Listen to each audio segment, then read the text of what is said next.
Hey YouTube, this is your girl Queen Petalicious coming to you with another video. I figured I would do these segments called Talk in the Dark. It was just something that came to the top of my head because sometimes, I get my best ideas late at night. And honestly, I just don't be feeling like turning on lights and all that. So I figured this would be something that I would do regularly. And if this is something that appeases y'all or something that y'all are interested in seeing, on a regular basis, please feel free to comment down below. But before we get into the video, please subscribe and push that like button. And I figured that tonight I want to talk about leaving the past in the past. Now, I know on my amateur makeup video, I was talking about this particular person that, hits me up from time to time. We have an on again, off again. I call it a situationship. And I want to get y'all thoughts about it. Like, do you feel as though the past is the past for a reason? Do you believe that, once things are ended, that it should stay ended, for a reason? Because, I guess I am one of those people that they say are a fool for love. I am that fool for love. I believe that nothing happens by chance or coincidence. Everything happens for a reason. And this particular person, I feel as though is in my life for a reason. I don't know whether it's to teach me a lesson.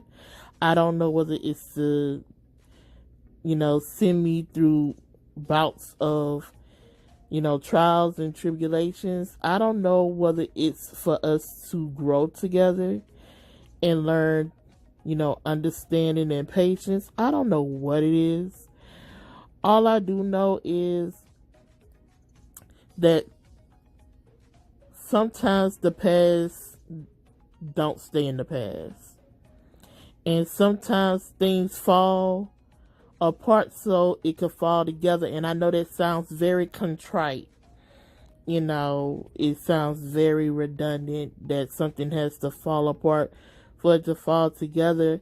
But I've seen it happen. I've seen many of relationships that they have separated, or that they've taken breaks, or they sit up there and they've gone their separate ways, and one or the other, they grow in life, and just so they could come back. Well, not just so they could come back, but they come back to that person and they're better. I don't know why it takes all that for a person to even learn their position or earn their position in the situation. But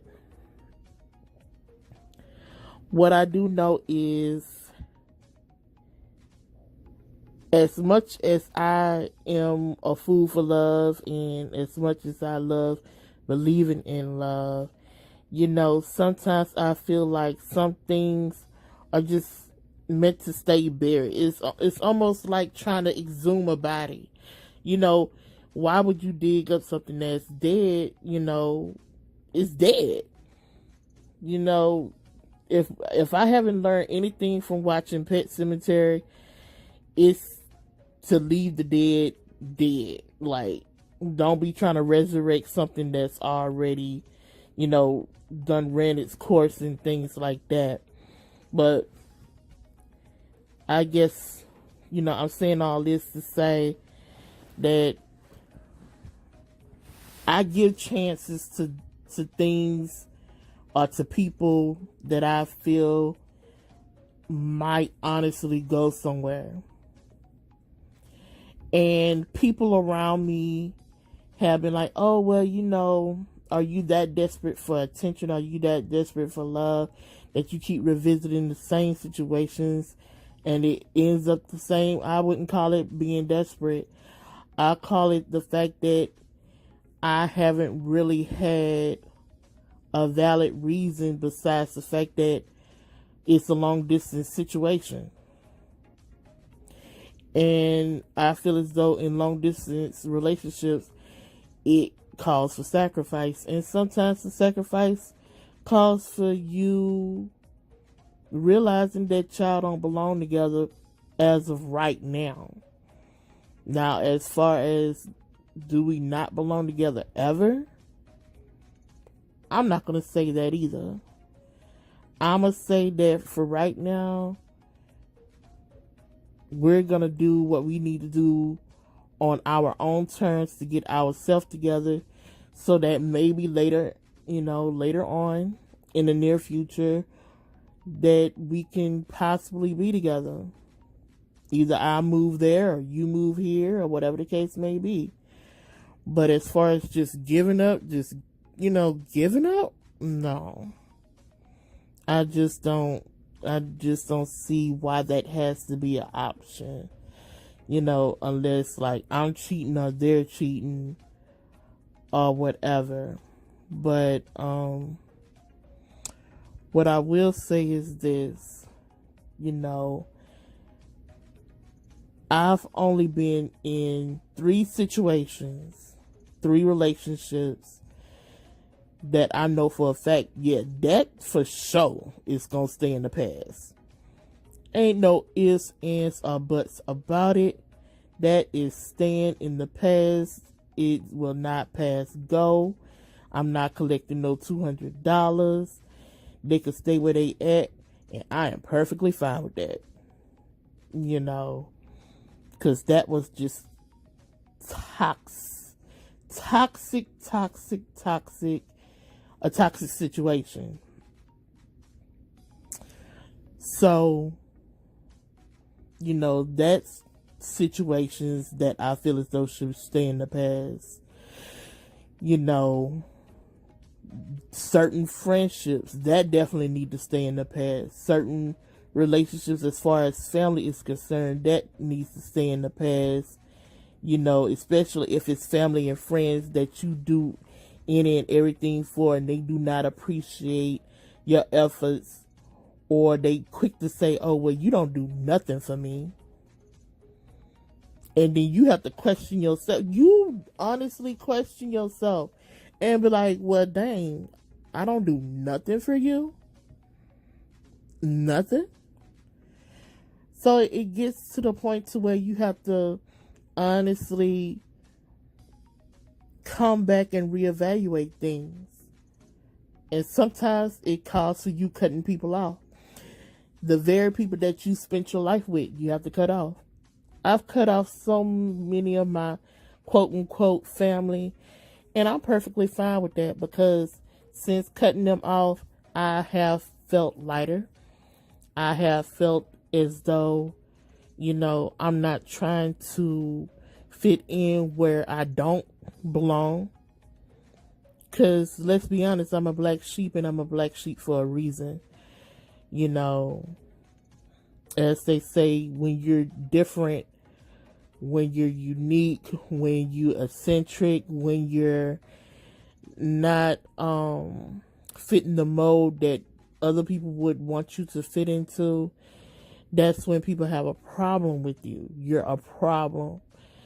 But I've come to find out, being 38, soon to be 39, that if people have a problem with me, the way I act, the way I sound, the way I look, whatever the case may be, that's their issue, not mine. And it's not my responsibility to help them to accept somebody that is fucking awesome. Not my issue. So, I make friends, I make associates, and it's up to them to keep my friendship. It's up to them to value me as a friend. and be loyal and, you know, do the things, pretty much treat me the way that I would treat them. You know, if you're going to sit up there and be sometiming to me, guess what? I'm going to be sometiming to you. If you don't support me, guess what? Don't expect me to support you. Because, you know, one thing I've realized being an author and promoting my books and things like that and asking people to do something as simple as share my work or share the link where it's bought or whatever the case may be. I don't even ask them to buy my books. And these are the same people that, you know, when I first started writing, used to say, oh, you know, your work is so awesome. You need to write a book. If you wrote a book, I would totally buy it. And guess what? I wrote pretty much, I want to say, 6 poetry books. 6. Promoted, shared links, everything. Have like book trailers, everything. All along my business page on Facebook.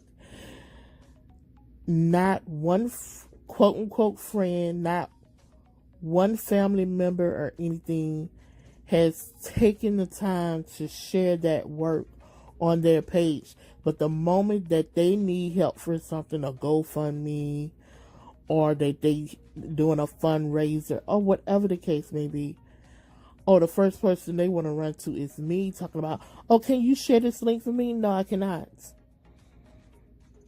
So guess what?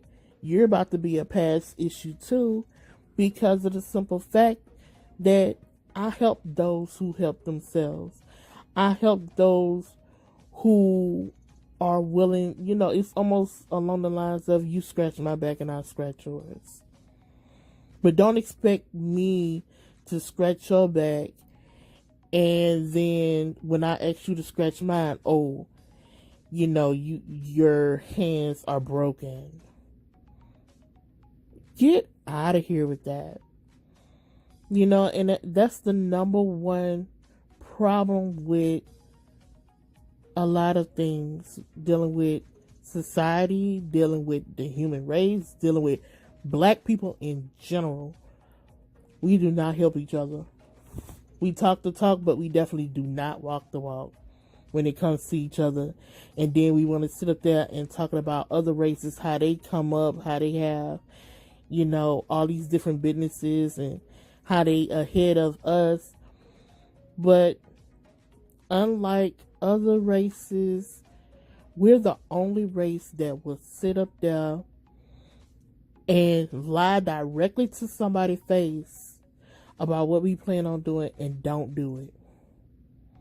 Oh yeah, sure, I'm gonna buy your book. Don't do it. Oh yeah, sure, I'm gonna support your page. Never do. You know, and I used to be like that. I used to be the one that would be quick to share, you know, anybody's page or work or whatever they had going on, until I realized that they were not doing the same for me. So guess what? Your free publicity, yeah, you could get that somewhere else. No, I'm not going to help you get published. No, I'm not going to help you, you know, figure out how to get your book published and all this. And, you know, no. And some might consider it petty, but I consider it, you know, you treated me the way that you wanted to be treated.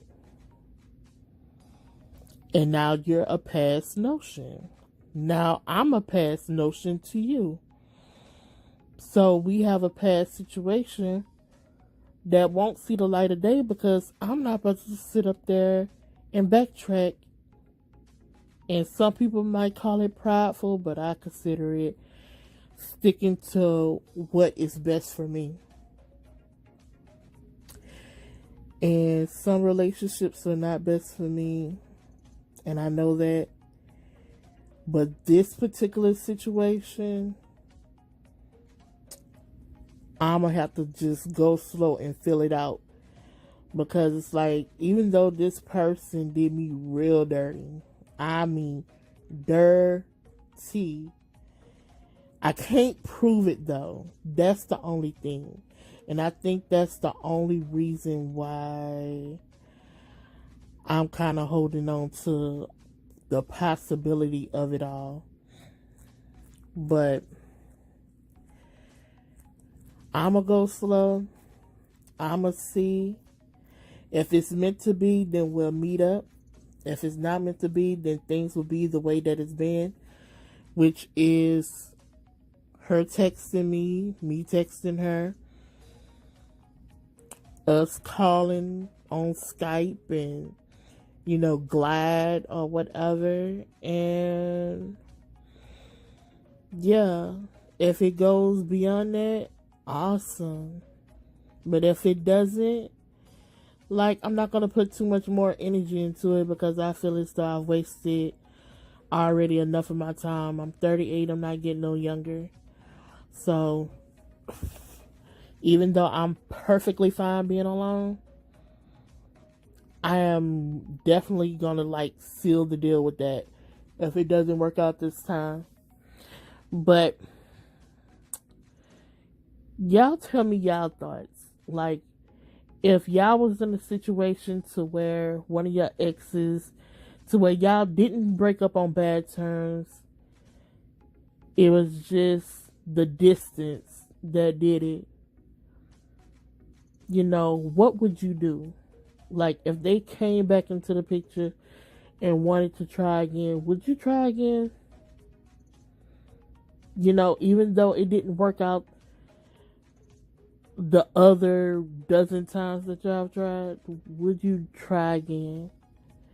And when is too much, when is enough? I guess I could say, put it like that. When is enough when it comes to long distance relationships? Because me personally, I'm at an odds end to where, if this year is one of those years to where I focus more on myself and my weight loss journey. So I pretty much don't have room for anybody else or anything else.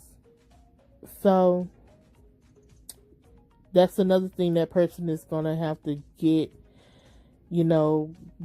a grip on, because if I'm not near my phone when you call, better leave a message. If not, then I don't know what to tell you. But anyway, I'm gonna stop rambling on. But I just thought I would come through and get y'all opinion about it, because man, I love her. I really do. But that distance, man, long distance relationship sucks. And whoever say that it don't suck is freaking lying. So anyway, don't forget to subscribe, comment, and share. Leave y'all opinions down below on what y'all think I should do. And also comment. If you were in my shoes and your ex wanted to try again, would you? With that being said, y'all have a good night. Love, peace, and fish grease. Until next time, later, y'all.